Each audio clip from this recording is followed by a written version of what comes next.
Assalamualaikum.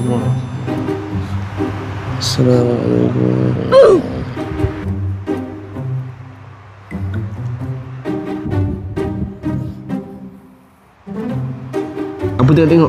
Ada hutang ke? Tak, ni kopi awak ni menghalangi dahi ketika sujud. Sujud awak tak sah tau. Oh, iya ke? Lepas tu, pakai lidak? Boleh je? Itu lain. Okey, baik. Dia macam ni. Misalnya, barang yang menghalangi dahi itu berada di tempat sujud. Itu tidak dikira menghalangi dahi ketika sujud. Yang dikira menghalangi dahi ketika sujud adalah barang yang dipakai.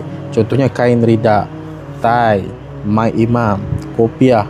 Jika barang-barang yang dipakai itu menghalangi dahi ketika sujud, maka sujud kita tidak sah, wajib ulang balik solat. Sama juga macam muslimat yang mana telekung mereka menghalangi dahi ketika sujud, maka sujud pun tidak sah, wajib ulang balik solat.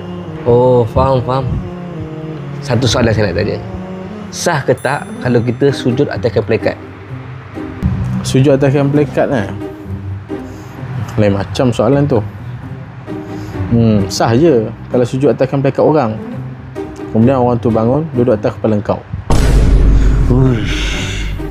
Betul juga kan. Korang jom infak masjid RM50 pun tak apa, tekan link di bio.